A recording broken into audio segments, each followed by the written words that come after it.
Give thanks to the elders. Give praise to the children. Right on. Well, I actually put together a couple Slick Distant videos that were horribly misleading. And I had to cancel, had to pull the cord, had to abort the mission. And I was about to erase, rewind, start over, but I was afraid I might miss some of the details because there was a lot of improv there. So what I'm going to do is I'm going to erase everything in reverse so that hopefully I can catch all the details. So yeah, I'm going to try to erase everything in reverse order to some degree, to convey all of the odds and ends that I just ever so slightly was inaccurate on. So I want to start with the number 9. I've talked about this in the past. Number 9 relates to the English letter I is the 9th letter in ordinal reduced gematria. In Hebrew, it is the word teth, which translates to the word serpent. And I have made that connection before about the Moses with the staff in the desert holding up the serpent. Many people have connected that to the Christ. Well, funny enough, I am in French is je suis. Je suis is the I am. And when you remove the I from je suis, you get the Jesus. I find that quite interesting that we have this 9, the I, the serpent, the Jesus. And also what kind of trips me out just a little bit is how 9 in German, it means no. And so this recipe, this linguistical recipe, has a very, very profound psychological component to the German perspective. The fact that a German mind associates the word 9, the word no, with the letter I, the denial of the self. That is really something to think about. It also makes me think about Nietzsche and nihilism, and thus spoke Zarathustra in the pocket of so many Nazi soldiers, which apparently that book was misappropriated by his sister and taken on by some very unhealthy interest groups. Turns out we blame Nietzsche when it was his fucking sister that put this gnarly spin on the whole thing. It's crazy. It's crazy. All right. 9 is the I. It's the serpent. It's the teth. From a very interesting Christian perspective, this is almost gives instructions to deny the snake, to deny the serpent, the Salvator, something to think about also. So the je suis of the Jesus, of the Enneagram, of the I, of the serpent hanging on the cross is just another way to refract the light of mythology through the Enneagram to see that there is anchor of truth. Okay, so right now I'm listening to a fella who is very much into Persian mythology, and he is giving me many, many insights from another cultural perspective on this dynamic of this governing system of the 369. He is talking about the priestly kings, the philosopher king, the priest class and the chief class, and their relationship in governing bodies throughout Persia to the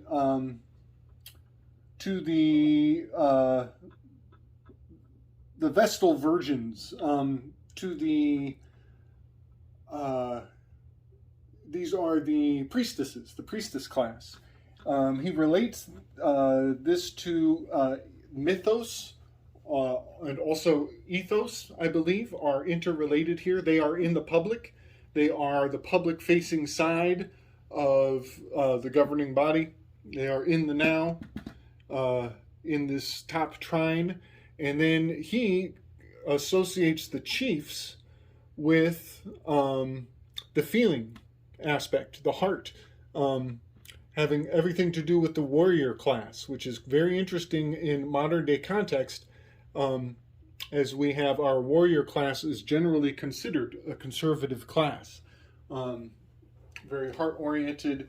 Atropos is carrying shears. She is the only one of the Fates who is armed.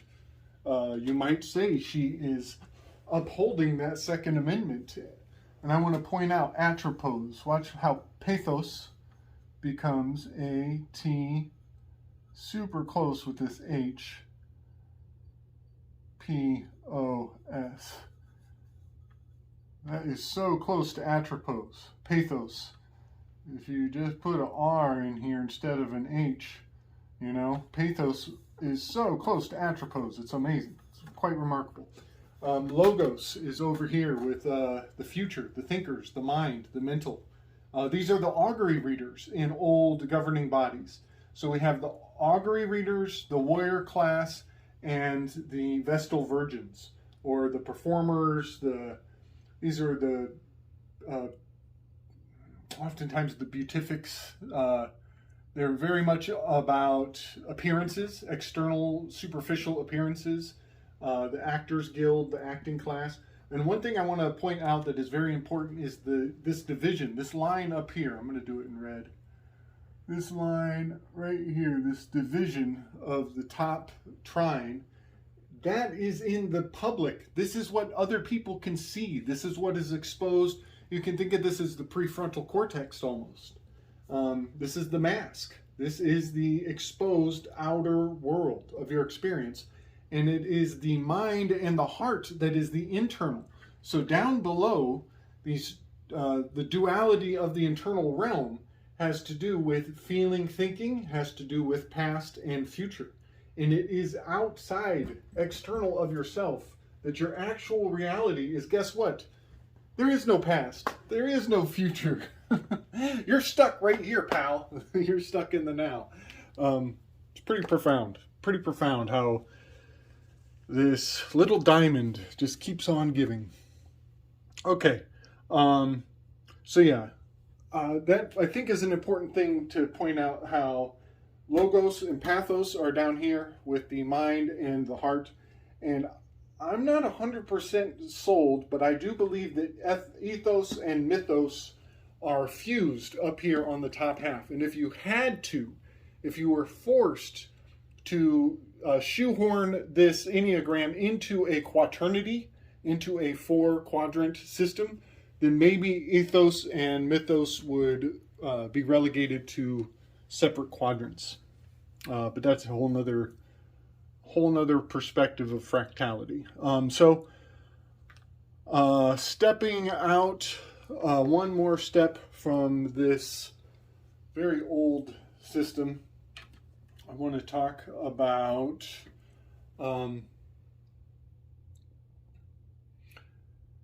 other interpretations for the word eros gamos. And I am intentionally using the word arrow. I'm using the word arrow because, as you will see very soon, we are going to use what's called the two-arrow theory. You can look that up. Two-arrow theory and Enneagram. Look up two-arrow theory and Enneagram. It's very important. It takes this thing, it brings this thing to life. And it's also, there are much more qualified individuals to tell you about the two-arrow theory, which would take hours. It would take hours to fully integrate and master the value of the two-arrow theory as the 3, 6, and 9 integrate and disintegrate depending on stressful situations, thereby giving somebody who knows your position it gives them the two ingredients that they need to force you into moving one direction or the other. It gives them the carrot and the stick. So these three trines serve as the carrot and the stick to one another. And so when you stress out this system, it moves in clockwise. When you unstress it, it moves counterclockwise if you're in the 3, 6s, and 9s. And if you're a 1, 2, 4, 5, 7, or 8, it's something other than clockwise, but it has everything to do with the arrows. So my point is, I'm pointing out that Eros Gamos is the key. It unlocks this Enneagram because it translates to alchemical wedding, alchemical marriage is what everybody tells you Eros Gamos means. And that is a very valuable translation. Very, very valuable. But I want to point out there are other morphic familiars to that translation. You could call it erotic games is another way of saying Eros Gamos. Eros is a specific type of affection. It is erotic in nature, specifically. It is not friendship. It is not between two family members. It is erotic. Eros is erotic. And you will notice that Cupid is always playing with his arrows. Cupid's arrows are always causing mischief. And you could also translate Eros Gamos as love bonding, as a wedding is a bond between two people. Monogamy. They are one bond. They're bound together. So yeah, love bonding. And I want to point out that these are uplifting, positive, ascended ways to look at the Enneagram. And it does not disclose the shadow side. And so the opposite of love is power. And the opposite of bonding is disintegrating or fracturing. Fracture. Power fracture. Look at that. When you invert or abuse the Enneagram, you turn it into its own antonym. And so it's always good to see these ideas and just look at their mirror inverted reflection. So yeah, power fracturing is a very interesting way to see that the Enneagram has been and will be in the future utilized to essentially manipulate, predict, and exploit the working class. All right, so we got Je suis, I, the 9, the Teth, the serpent, the mythos, the pathos, and the logos. Oh, you know what? I missed. Almost missed. Look how much logos looks like Clotho. Clotho. Logo. Logos and Clotho look so very similar. Just thought I'd point that out as well. Seems worth pointing out. The logos, the thinkers, are much like the spinner. Clotho, known as Nona to the Romans. All right, and this was the last point where I really effed up on my last pass on this. And that is, I just want to isolate one more time this 4-7-1, the 2-5-8s, and the 3-6-9s as a fixed cardinal and mutable. I think I've covered this already a little bit, but I just want to give it this visual arrangement over here, as you may see me resort to this in future installations. So the 9s are fixed. They're in the center. I'm sorry, 3, 6, and 9s are in the center of each trine. And that gives them a fixed positioning. So they are fixed. And that is also true because even when you rotate it left or right, integrate or disintegrate, it's still a triangle. You can't unmake the triangle by rotating it. It remains a triangle. Now, if it's equilateral. Now, the remaining the remaining 6 stations, they are cardinal and mutable, the 2 thieves who surround the Christ. And this is where I made my mistake earlier, and I had to switch my color coding to get it right. I love to have my cardinals as red, and I'm not sure why. But I love my cardinals to be red. 20 cardinals were chosen at the Vatican this last month. One of them refused the position. 20 cardinals were not chosen. 20 cardinals were created. And you can look that up. They say in Catholic mythos that the only God can create, with the exception of the Pope, because the Pope creates cardinals. It's really a trip. But anyways, maybe I'll flash a little graphic. I got a graphic I'll show. The same week that they chose the cardinals, the Speaker of the House, the Speaker of the White House, press secretary of the White House, she wore cardinal garb the next day, very clearly indicating, and that's the other thing, she is an appointed position. The House secretary, press secretary, is an appointed position. Cardinals are appointed. It's an appointed cross. Appointed cross is a cardinal cross. Okay, so I'll flash that up if I can. And last but not least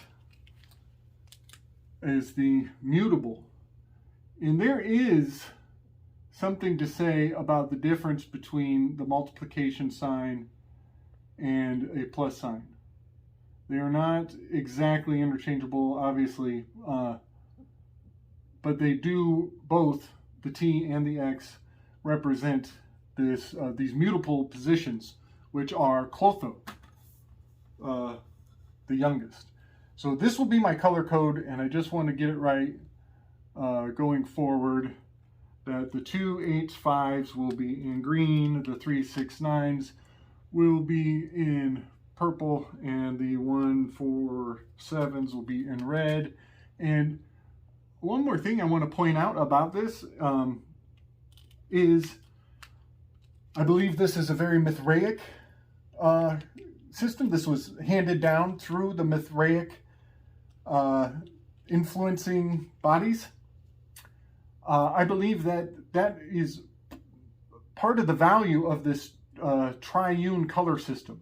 Mithraic countries, the countries that are heavily influenced by Mithraic culture, have adhered to a green, red, and white flag color theme.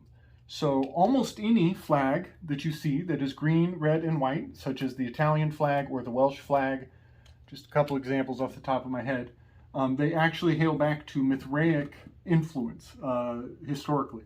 So you could think of my purple as white, and you will see that this does have its Mithraic inheritance. We'll say it that way. And let me think. And I think I do have these colors correctly. Like if I were a Mithraic, whatever, wizard, I think I might nod in approval of keeping cardinal as red, mutable as green, and fixed as white.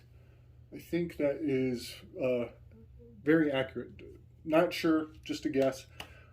One last thing, I want to talk about how these, the logos and the pathos, those are your internal landscape. Those are in the private. Those are inside of you. Your mind and your feelings, your thoughts and your emotions are internal. They are inside of you.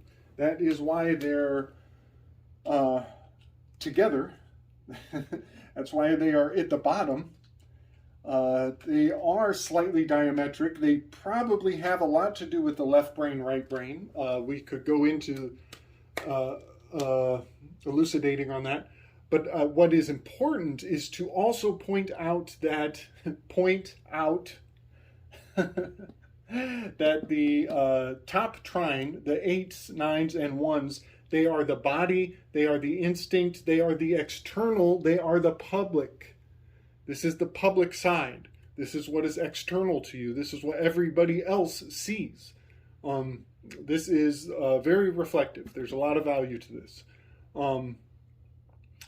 So I believe I've come to the end of what I wanted to share. Oh, no, not quite there. So if this is the private down below, and this is the public up above, are we looking at an eye?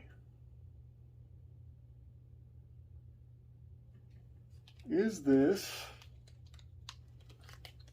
somebody's eyeball? Are we looking at the eye? I guess this should be maybe rounder. Here we go. Here's an eyeball. There. Are we looking at an eye? Is this the anatomy of our visual field? Are we looking at a symbolic representation of our psycho-spiritual, anatomical experience all in one? I just wanted to put all that together and then maybe point out how, if this is the interior of the eyeball, Take 2. Sorry about the technical difficulty. So you might have noticed quite a few things switched out on the board. I actually recorded that last one and did not realize it had cut off until today, looking back. So I owe quite an apology. We have leapt through time. We just did a time travel by about a month. I recorded that first half about a month ago. These are my notes. You're actually looking at you're seeing the private side of my process here. And I just need to make the closing points that got cut off in my last edit. That is that if this is an eyeball, then there are very interesting corresponding accuracies to perceiving the color spectrum of the red, the green, and the white. Because in the eyeball, internally, there are rods and there are cones. The rods perceive the spectrums from red to green, and the cones, the cones perceive the spectrum from green to red. The rods perceive depth and shadow, shading. So the rods become the black and white checkerboard. The cones become Joaquin and Boaz. So we also have a Masonic tracing board correspondence to this entire system. I'm telling you, it is the most versatile hypersigil I've ever seen. If there's anything more complicated than this, I will collapse with joy to know such a thing. So a quick run through on my notes, because I know there's a ton of confusion. God, what is this? Here be only one minority, the self, and all his truest allies be dead. Yeah, that was just some random crazy spieling from a month ago. Let's see, people open lips. Oh, that's a trip, huh? Opilip. There was more to that. But yeah, people, it's O-P, 2 E's, O-P-E-E-L-P. Well, you can convert E's into N's. So it becomes open lip. The people are open-lipped, which means you're in the public. You're public because you opened your lips. You are public. the people are in the public because your lips are open. You're habla gato. You opened your gates. You're talking. You're in the public. Ugly and legal are phonetic anagrams. I'm really getting into phonetic anagrams, which it's going to leave a lot of people behind, but that's all good. They'll catch up. Hunter corresponds with the warrior. Market on logos in the thinking field. The market is part of this aspect of the logos, the 5s, 6s, and 7s. And it corresponds, its antipode is over here in the 2, 3, 4s as the state.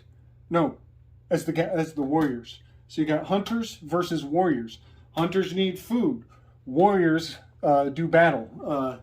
There's a big difference between these words. They're very correspondent, but the difference is right here, this dividing field. It's very integral, very important.